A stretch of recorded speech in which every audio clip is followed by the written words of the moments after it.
Hola a todos, muy buenas tardes. Bienvenidos, gracias por estar conectados y este espacio es para ustedes. Hoy los acompaño, soy la doctora Tatiana Gil, coordinadora de donación y trasplante de la Fundación Valle del Lili, y vamos a hablar un tema muy importante y es cómo se hace todo el proceso de donación y trasplante. Siempre hemos hablado como de cuáles son esos mitos, de cómo podemos ser donantes, pero a veces todos desconocemos un poquito cómo es esa cadena de activación, de detección y cómo finalmente llega a convertirse o llega a dar esa persona una oportunidad de vida a muchas otras.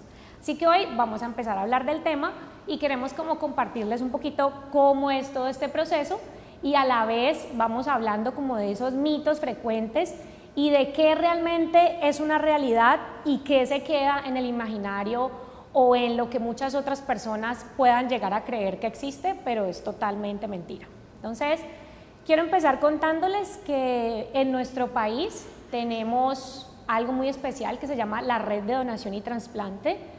Es un mecanismo y una alianza que se tiene encabezada por el Instituto Nacional de Salud, en donde todos los procesos de donación están totalmente acompañados, vigilados y supervisados por parte del Instituto Nacional de Salud.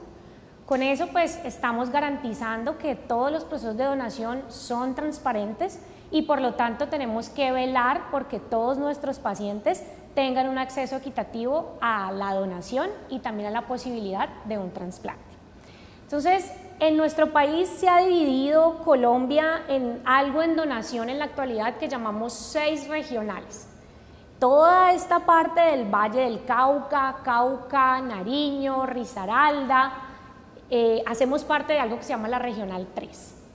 Así que nos van a ver a todos estos coordinadores de donación y trasplante, pues visitando muchas de estas instituciones que se encuentran dentro de esta regional. Y así entonces empieza nuestro primer paso de toda la cadena de donación y trasplante, y es cómo se notifica o cómo el Instituto Nacional de Salud y todas las instituciones que hacemos trasplante nos detectan o nos informan que hay un paciente que puede ser considerado un donante de órganos. Entonces ahí empieza todo, porque en una institución de salud tienen un paciente que cuenta con unos requisitos clínicos y médicos para ser un posible donante. ¿Qué es eso o qué paciente debe ser notificado a la red de donación y trasplante? Es un paciente que tenga algo, digamos, en la escala médica que se conoce como escala de Glasgow, que es, digámoslo, muy coloquialmente, es una forma de valorar el estado de conciencia de una persona, y ese Glasgow y ese puntaje debe ser menor a 5 y debe tener un daño o una lesión en su cerebro que se considere catastrófica, que sea de muy mal pronóstico y que muy posiblemente se considere que esa lesión sea irreversible, ¿sí? Entonces aquí empezamos a hablar de que en esta notificación de pacientes hay 2 posibilidades o 2 caminos.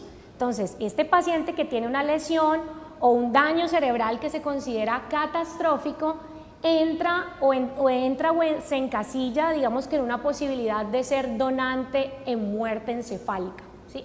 Finalmente, este paciente logra o entra ya, digamos, de una forma activa a ser considerado un potencial donante cuando cumple esos criterios de muerte encefálica, que ya, digamos que a raíz de estos pequeños minutos vamos a hablar un poquito de toda la secuencia. Y tenemos ese otro camino de pacientes que también deben ser notificados a la red de donación y trasplante, que son las personas que fallecen o que su corazón para por cualquiera o alguna causa determinada. Por ejemplo, nos da un infarto y nos deja y finalmente para y fallecemos, o tenemos un accidente de tránsito y llegamos al servicio de urgencias sin signos vitales. Entonces aquí van los 2 caminos y lo que hemos hablado en live previos, que son cómo podemos ser donantes. Entonces podemos ser donantes en parada cardíaca, que aquí podemos donar nuestros tejidos, y podemos ser donantes de órganos cuando entramos en esa condición de muerte encefálica. ¿Listo? Entonces vamos a irnos un poquito por la rama de la condición de muerte encefálica y cómo finalmente podemos convertirnos en donantes de órganos y tejidos. ¿Listo? Entonces finalmente activamos, o los médicos, independientemente de dónde se encuentre ese paciente, cuando cumple estos criterios de ser alertado a la red de donación y trasplante, debe obligatoriamente, porque existen en nuestro país unas leyes que generan una obligatoriedad a todas las instituciones de notificar cualquiera de nosotros que podamos ser donantes. Esas leyes están, por ejemplo, la norma de habilitación 3100, el decreto 2493 del 2004 y finalmente la ley 1805, que vamos a irlas tocando por pedacitos en todo este proceso. Entonces, a raíz de que esto es una notificación obligatoria, pues cualquier persona que tenga estos criterios activan a la red de donación y trasplante. Eso significa llamar a unas líneas especiales que existen en cada una de las regionales de nuestro país, en el cual se notifica. En la nuestra puntualmente es el CRUE, que es el Centro Regulador de Urgencias y Emergencias, en el cual cualquier médico que tenga este paciente activa o notifica a cualquier persona como potencial donante en muerte encefálica o en parada cardíaca. Finalmente, el CRUE notifica al coordinador operativo que se encuentre de turno. Independientemente de la institución que se encuentre, va a haber un médico, cualquiera de nosotros, que está disponible. Lo primero que hacemos, bien sea antes de dar una notificación o bien sea cuando el coordinador operativo recibe esta notificación de una persona como posible donante, hay que consultar algo que son las voluntades anticipadas. ¿Qué es eso? Yo no sé si ustedes escucharon hace algunos años que a partir de una ley que es la 1805 del 2016 se establece que todos en Colombia somos donantes de órganos. Entonces, lo que hizo el país para garantizar que esa voluntad se cumpla es adicionalmente crear una base de datos en la cual todos nosotros tenemos nuestra cédula y tenemos una voluntad anticipada. Entonces, siempre que se nos activa un paciente, lo que hacemos es notificar al Instituto Nacional de Salud, que en este caso puntual es el CRT, es el Centro Regulador de Trasplantes, y al CRUE, en donde verifican ellos su base de datos con la cédula del paciente, si esta persona en algún momento de su vida se ha opuesto a la donación. Con la ley 1805 cambia todo lo que uno tenía, digamos, en su mente años atrás y cambia a decir que solo nosotros podemos o tenemos el derecho de rehusarnos a ser donantes. Entonces dice la ley que si nosotros en vida no nos hemos opuesto a ser donantes de órganos y tejidos, pues nosotros asumimos que esa persona sí quería hacerlo y le quita esa potestad a familiares, deudos y demás de querer cambiar esa decisión que esa persona en vida tomó, ¿vale? Entonces, aquí lo que hacemos al llamar al Instituto Nacional de Salud y al verificar con su cédula es que nunca nos hayamos opuesto a la donación. ¿Cómo una persona se puede oponer al proceso de donación? Que también es válido darlo a conocer y es muy importante que todos conozcamos la ley. Y es, uno, cuando nos vamos a inscribir por primera vez ante nuestra EPS, la EPS debe hacernos esa pregunta si queremos o no ser donantes. Y dos, podemos ir ante un notario público y ese notario público referirnos que no queremos ser donantes, nos dará un documento que enviaremos al Instituto Nacional de Salud. Entonces, cuando algún médico o cuando se notifique a la red como posible donante, pues a nosotros con esa cédula llamar al instituto, nos van a decir, este paciente en vida dijo que no quería ser donante. Entonces, ahí finalizamos el proceso de donación. Pero cuando por el contrario nos dicen, este paciente no tiene oposición a la donación, pues empezamos todo el proceso de activación, de seguimiento y de valoración de esta persona como posible donante de órganos. Entonces, finalmente, el coordinador operativo de donación y trasplante evalúa al paciente, existen algunas condiciones médicas, clínicas, legales, que pueden llegar a contraindicar el proceso de donación. Finalmente, si este paciente cumple los criterios de muerte encefálica, que es una condición en la cual el cerebro ha tenido un cese irreversible de todas sus funciones. En términos generales, como decimos nosotros, el cerebro ha muerto y ya no hay ninguna posibilidad de recuperación. A veces uno suele confundir un poco la muerte encefálica con el estado de coma y son condiciones totalmente diferentes. En la muerte encefálica todos nuestros reflejos del cerebro están abolidos y no existe ninguna posibilidad de recuperación. Este diagnóstico pues se hace por un grupo de médicos totalmente aparte del grupo de donación y trasplante. Es su médico tratante en el servicio en que se encuentre y lo debe hacer un especialista en neurociencias, un neurocirujano o un neurólogo, que son los dos criterios de esas dos personas que coincidan con el diagnóstico de muerte cerebral. Existe también una normativa en nuestro país en el cual se rigen cómo y bajo qué condiciones en Colombia los médicos podemos hacer un diagnóstico de muerte encefálica, y es el decreto 2493 del 2004, así que en ese decreto se apoyan los médicos tratantes y los especialistas en neurociencias para completar un diagnóstico. Después de que se haya confirmado un diagnóstico de muerte encefálica y se haya cumplido todo el protocolo que amerita la ley, pues es ahí cuando los médicos informarán a su familia que el paciente ya está en esa condición de muerte cerebral, ya no hay una posibilidad de recuperación y que pues finalmente se ha dado el fallecimiento de esa persona. Es ahí entonces donde el grupo de donación y trasplante entra a hacer un acompañamiento familiar, donde después de que la familia haya pasado todo ese pico de emociones, donde haya logrado estar un poco más tranquilo emocionalmente, reunimos a todas esas personas que son importantes para esta persona que se encuentra en la condición de muerte cerebral y que pueden tomar algún tipo, digámoslo así, no de decisión, sino de acompañamiento que les interesa a esa persona y que de alguna forma van a hacer cumplir su voluntad en algún momento. Entonces los reunimos, entramos a esta entrevista familiar y logramos resolver muchos puntos importantes.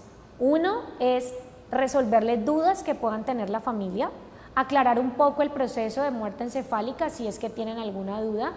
Es allí donde planteamos y hablamos y notificamos acerca de la ley 1805, en donde esta persona que está ahí nunca se ha opuesto en vida y que el hecho de donar y de apoyar este proceso de donación puede cambiarle la vida a más de 55 personas.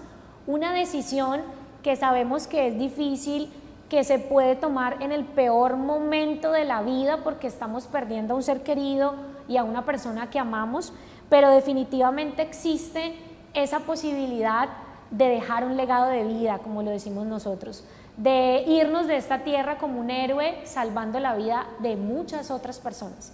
Lo digo porque me llena de orgullo el querer decirlo y me parece una forma bonita de partir de esta tierra.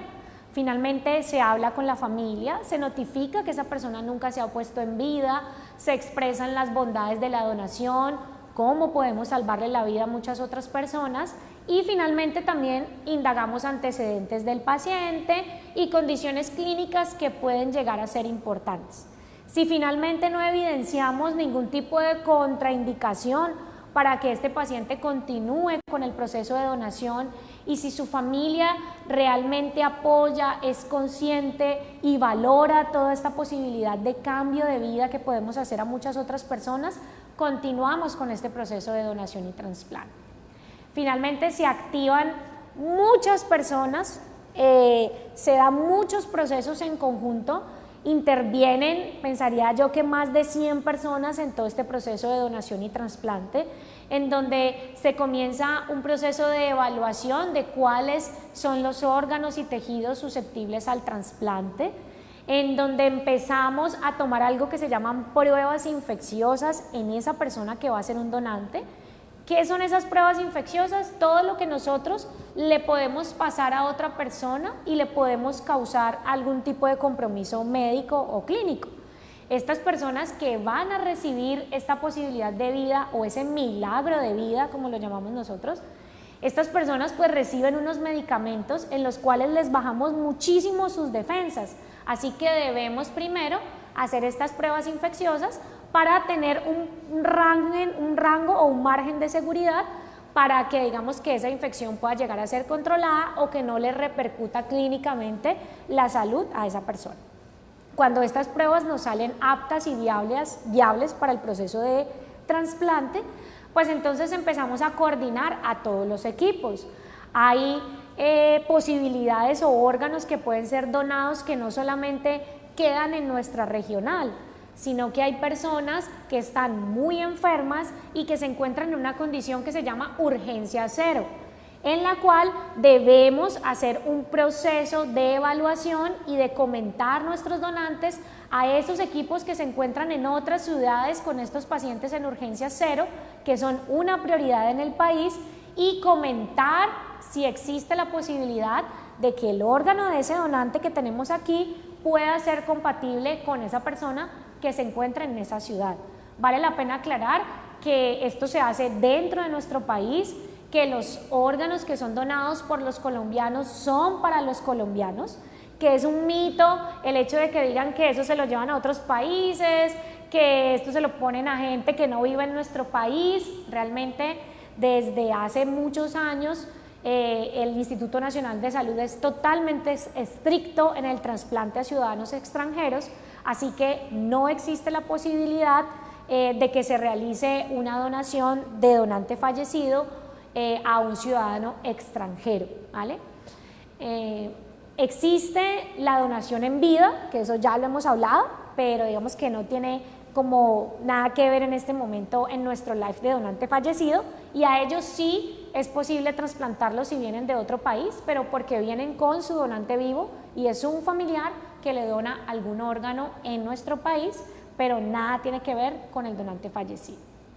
Finalmente, en donde se encuentre el paciente, sea en Cali, Buga, Tuluá, Popayán, Pereira, donde se encuentre este donante, se traslada todo el grupo de especialistas, que son obviamente médicos, instrumentadores, anestesiólogos, cirujanos de trasplante, se dirigen a dónde o a la institución donde se encuentre el donante para hacer este proceso de donación o la cirugía de donación, como le llamamos nosotros, en donde dentro de esa institución se hace el proceso de donar sus órganos dentro de un procedimiento quirúrgico.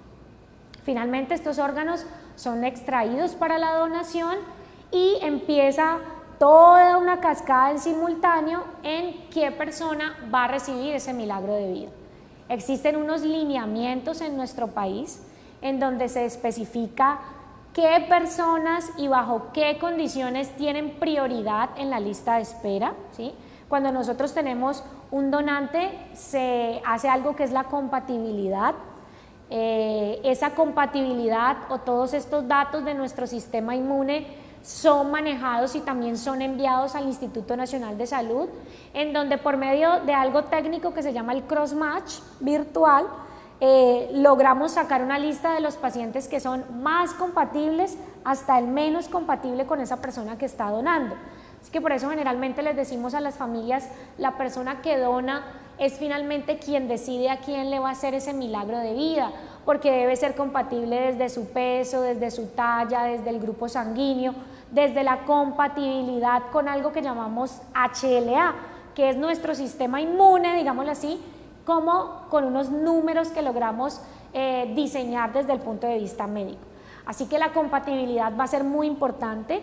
Y aquí aprovecho para desmentir otro mito que tenemos, y es que a veces existe el tráfico de órganos y que entonces esto se lo dan al más rico, al que más dinero tiene, o entonces al más amigo del médico. No sé, a veces las personas tenemos muchas creencias y realmente desconocemos que todo este proceso de asignación se hace por medio de protocolos y se hace por medio de criterios que ha hecho el Instituto Nacional de Salud en conjunto con todos los médicos de los programas de trasplante, y que finalmente esos criterios y esa compatibilidad es lo que va a pesar y lo que marca quién va a recibir esos órganos. Eso es muy, muy importante.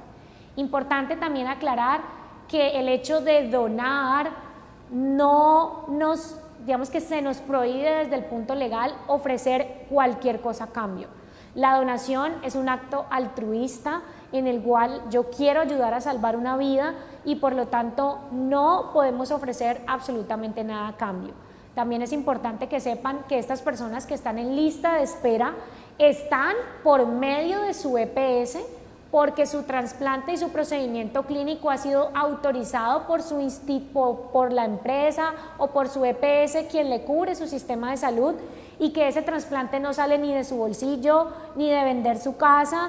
A veces hay personas que dicen, no, yo no dono porque es que a mí me contaron que fulanito no tenía plata para pagar y por eso nunca se pudo trasplantar. No. En nuestro país el trasplante es cubierto por nuestro sistema de salud, así que es un total mito el hecho de que tengamos que dar dinero o que tengamos que hacer algún proceso adicional para acceder a un trasplante.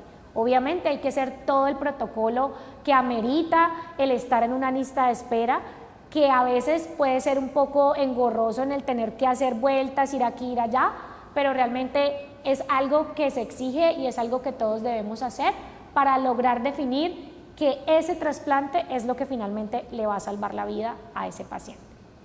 Finalmente, ya cuando se han hecho todos estos procesos de selección y hemos logrado definir cuáles son esas personas que van a recibir este milagro, pues esas personas se llaman a la institución donde se vaya a realizar el trasplante. En nuestro caso puntual, pues se llaman a la Fundación Valle del Lili para que ingresen y digamos que en simultáneo estamos haciendo posiblemente la cirugía de donación en el donante. Entonces esta persona llega, también se le realizan unos exámenes de ingreso y en donde finalmente cuando salen todas las pruebas y también se considera apto para el trasplante y es el más compatible con ese donante, pues finalmente recibe su segunda oportunidad de vida y es llevado al procedimiento de trasplante, ¿sí? Esa es toda una cadena que surge en la donación, toda una cadena que quiero resaltar algo y es algo que pasa de manera transversal y que no cambia, y es esa atención y ese acompañamiento que hacen los coordinadores de donación y trasplante a las familias de los donantes. Intentamos que este proceso sea algo que les ayude a su duelo. La donación genera esa tranquilidad y esa paz que te da el sentir que ese ser querido tal vez está en un lugar mucho mejor que el nuestro, pero que se fue dándole vida a otra persona.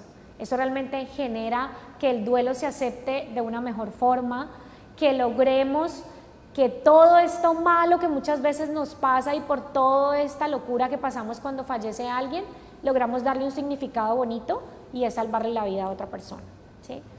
Este acompañamiento se hace durante todo el proceso, ayudamos a que esta familia esté tranquila, intentamos resolver muchos procesos administrativos que suelen surgir en el camino y pues intentamos que por lo menos se sientan acompañados en todo este duelo. Posteriormente les agradecemos enormemente por el proceso, nunca nos vamos a cansar y que sea un momento para agradecerles a ustedes, familias de donantes, que son los que realmente hacen los milagros posibles. Sin ustedes no tendríamos la posibilidad de trasplantar. Agradecerles porque entendemos que fue el momento más duro posiblemente de su vida, pero que fueron tan generosos de querer ayudar a alguien más y realmente eso es lo que hace bonito todo este proceso de donación. El querer ayudar, el querer cambiar vidas y el querer partir de esta tierra dando un significado muy, muy importante, ¿vale? Eso es a grandes rasgos nuestra cadena de donación. Vamos a hacer algunas preguntas que tienen ustedes por aquí. Si tienen preguntas, los invito a que nos escriban por el chat y resolvemos algunas preguntas interesantes que puedan tener ustedes aquí. Entonces, vamos a empezar. Entonces, por aquí tenemos una que dice, ¿quiénes no pueden donar?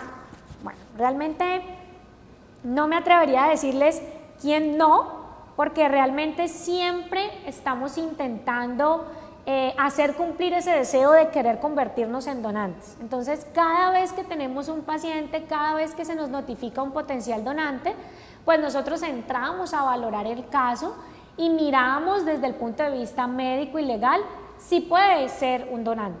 Con esto siempre entonces intentamos incentivar que todos los médicos que tengan un paciente con estos criterios de muerte encefálica, o que si nosotros como familiares nos están hablando de que nuestro paciente está en una condición de muerte encefálica, solicitemos que se active la red de donación y trasplante porque queremos ser donantes. O si en nuestro servicio de urgencias, o si llegamos ya con una parada cardíaca y fallecemos por un accidente de tránsito, por un infarto, bueno, por muchas cosas que nos pueden suceder, también podemos donar tejidos, así que también nosotros como familiares podemos finalmente hacer cumplir este deseo de nuestra familia. Aquí ato un poquito la conversación a invitarlos a que ya les conté un poquito qué hacemos cuando no queremos ser donantes, pero también quiero invitarlos a qué hacemos o cómo finalmente queremos o cómo decimos que queremos ser donantes. Siempre los invitamos a que lo dejen conversado con su familia. Créanlo que cuando uno pierde un ser querido está pasando por una angustia tremenda, y aparte de eso le sumamos la angustia del que no sabemos qué quería ese ser querido.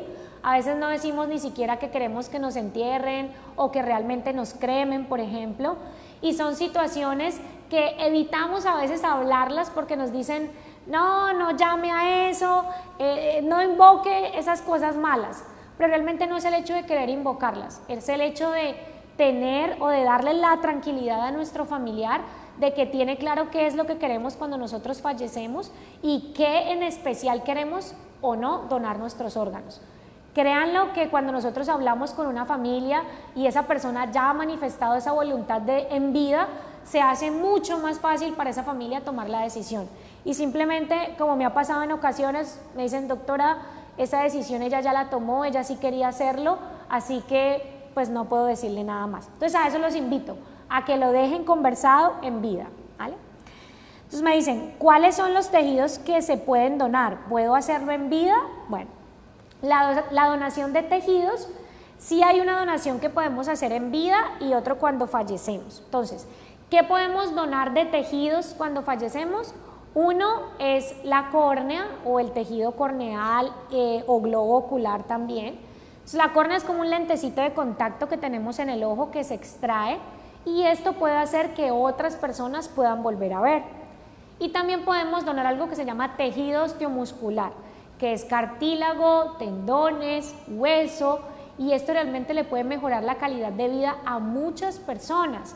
Podemos sustituir un hueso que está dañado, que tiene cáncer, o cuando sufren accidentes de tránsitos con daños grandes en las extremidades, pues esta posibilidad de donación de tejidos es la que recupera la movilidad de estas personas, la que les da una segunda oportunidad para que tengan una buena calidad de vida.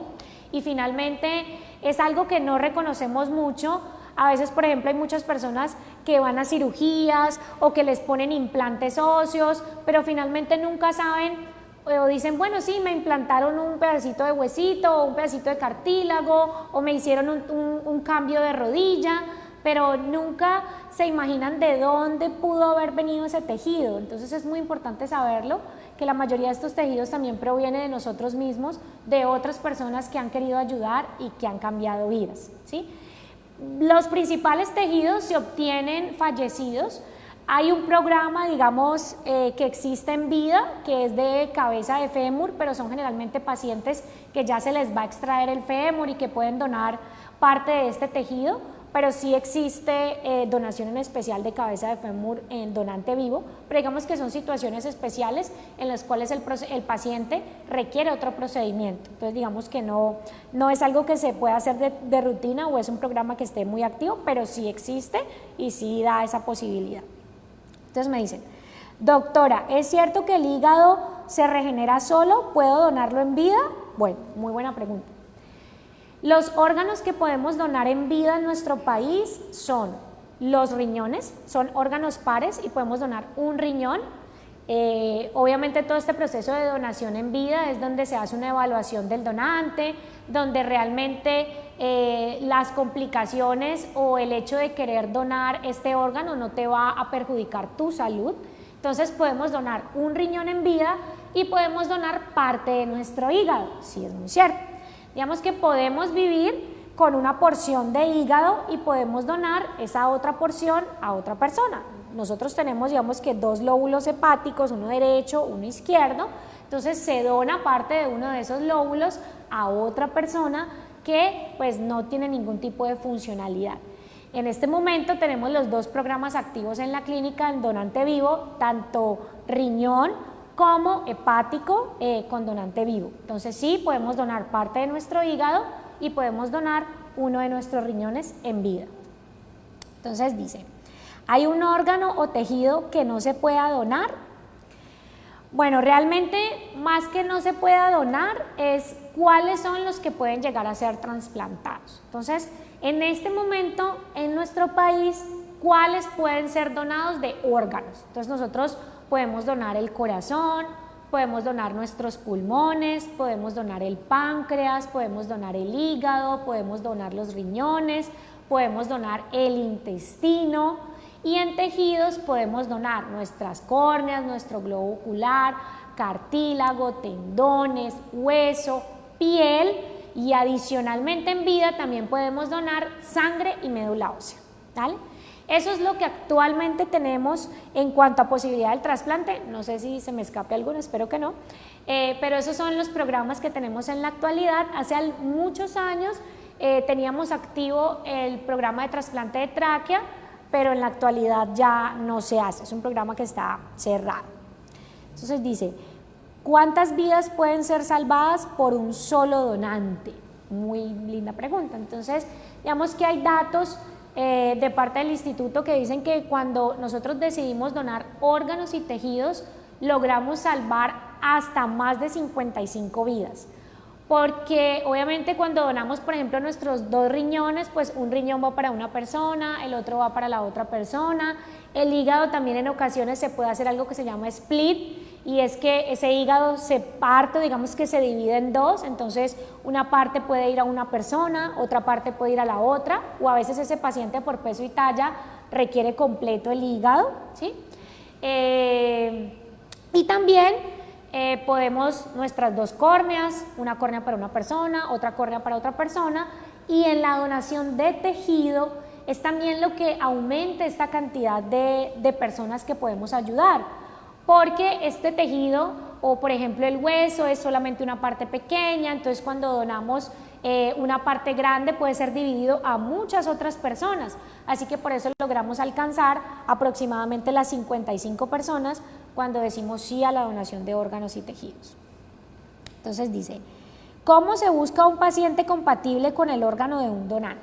Bueno, aquí les hice un poquito el resumen, pero hay algo en Colombia que se llaman criterios de asignación.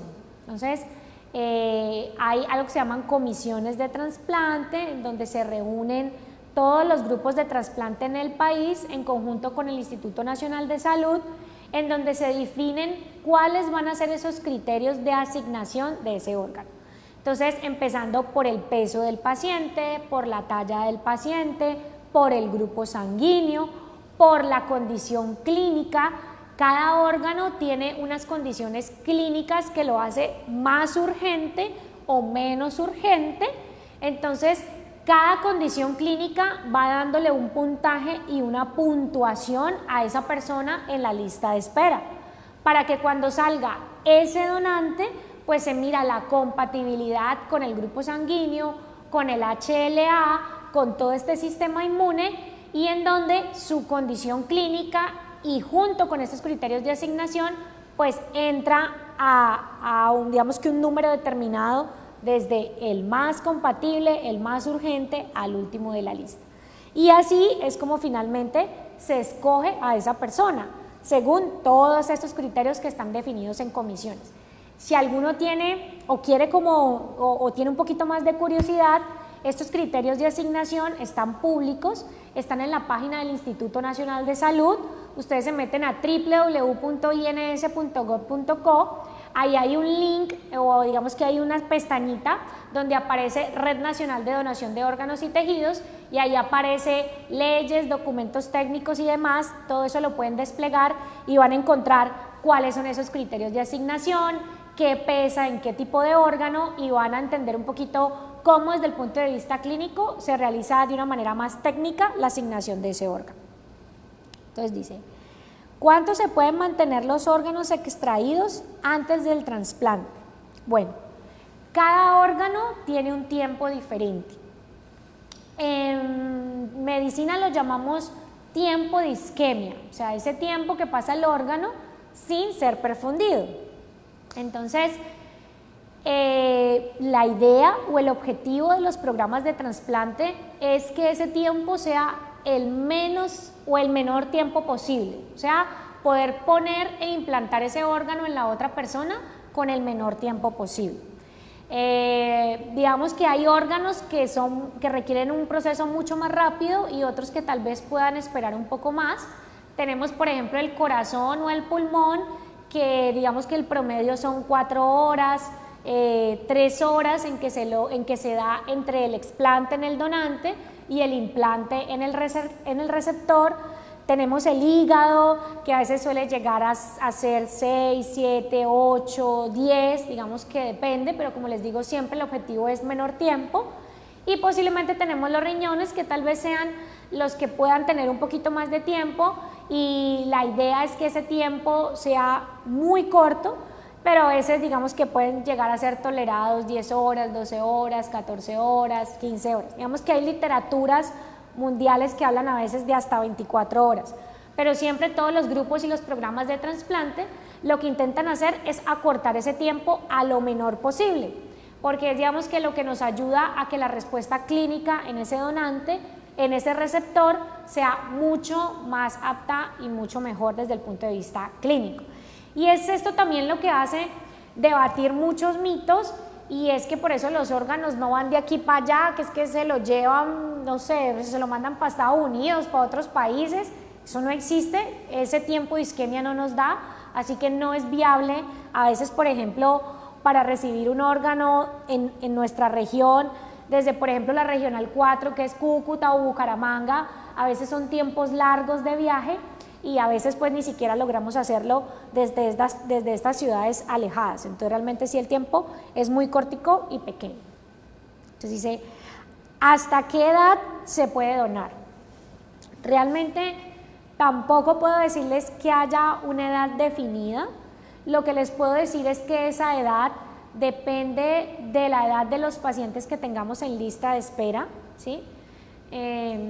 Obviamente si tenemos personas en listas de espera, tenemos pacientes de 70 años, de 74 años, de 75 años en lista de espera, así que obviamente no les puedo decir hasta tal punto de edad puede llegar a ser viable, pero digamos que en este momento tal vez hasta los 75 puede llegar a ser, pero no me atrevo a darles la seguridad de que eso va a ser de aquí al futuro, porque como les digo, eso depende de los pacientes que tengamos en lista de espera y de cómo sea esa evolución. Así que el objetivo es que siempre se active a la red y que se notifique este proceso de donación y trasplante, pero es más o menos aproximadamente hasta esa edad. Lo importante es que nos llamen, que nosotros resolvemos la duda en ese momento. Dice, ¿qué pasa cuando el cuerpo rechaza un órgano? Bueno, aquí ya estamos hablando del paciente trasplantado.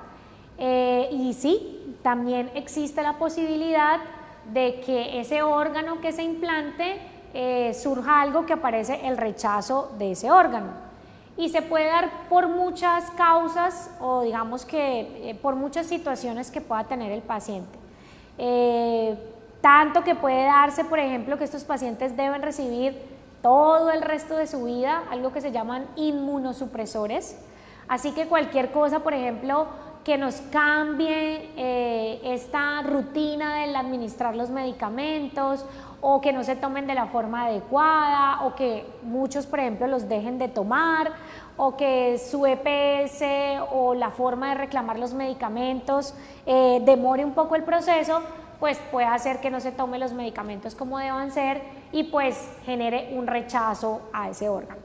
Hay muchas situaciones que se puedan presentar, pero sí existe la posibilidad del rechazo del injerto, y bueno, es algo que por eso ellos llevan unos controles seriados, unas visitas a los médicos especialistas en el trasplante, digamos, para detectar tempranamente algún signo de rechazo y poder rápidamente los médicos lograr intentar bajar otra vez estas defensas, controlar un poco el rechazo, para que no se dé un daño definitivo del órgano, pero sí se puede presentar el rechazo en los pacientes. Dice, ¿qué pasa si el donante está fuera del país? Bueno, ahí no sé si te refieres al donante vivo o al donante cadavérico. Voy a aclarar si es un donante fallecido en realidad, o sea, si es un paciente en muerte encefálica. Realmente, como les digo, no es posible por el tiempo de isquemia el que un donante se encuentre por fuera del país y traer esos órganos al país. Digamos que eso no es viable desde el punto de vista legal o técnico o logístico. Realmente el donante debe estar en nuestro país si es donante en muerte encefálica. Es un donante que se encuentra en Colombia y que puede ser finalmente sus órganos donados en donde se encuentra el paciente, ¿ya? Ya es otra cosa si vienes tú con tu donante vivo de otro país y vienes aquí a nuestro país a trasplantarte con ese donante que tú traes desde tu país, ¿vale? Ahí sí ya cambia un poquito, pero si es un donante que está en muerte encefálica, pues no es viable que venga de otro país, porque pues sus órganos pues no van a ser aptos ni por el tiempo ni lo demás. Bueno, aquí tengo otra, dice, ¿cómo se dona en vida? Bueno, digamos que en la actualidad tenemos el programa que se llama Donante Intrafamiliar, en el cual nosotros le donamos a un familiar nuestro que esté enfermo y que esté necesitando un trasplante. ¿Por qué? Porque eso nos ayuda mucho con la compatibilidad. Obviamente si somos familia, pues podemos compartir genes y puede ser muy parecido a nuestro sistema inmune, así que podemos llegar a ser muy compatibles. Entonces, esto se llama donante intrafamiliar, en el cual esta persona que está enferma y que necesita un trasplante tiene un hijo, un esposo, un papá, una mamá o una abuela, por ejemplo, que le pueda llegar a donar uno de sus órganos en vida y pues pueda obviamente hacerlo. Digamos que esto sería lo ideal para un paciente que está en lista de espera. Lo ideal y digamos que una muy buena opción o la primera opción debería ser el donante vivo, porque obviamente es alguien de tu familia, es alguien que no ha pasado por todo ese proceso de muerte encefálica y que obviamente la evidencia y todos los estudios apuntan a que ese trasplante es mucho mejor tolerado y tiene una sobrevida tal vez mayor cuando lo hacemos con donante vivo. Pero hay personas o situaciones que no tienen ese donante vivo o que no son compatibles, entonces finalmente entran a esa lista de donante fallecido y pues es finalmente cuando alguien en muerte encefálica le da esa posibilidad y ese milagro de vida a esa persona. Bueno, dice, ¿las personas con enfermedades autoinmunes pueden donar los órganos? Hay situaciones y hay, digamos que, situaciones puntuales y técnicas que sí pueden darse.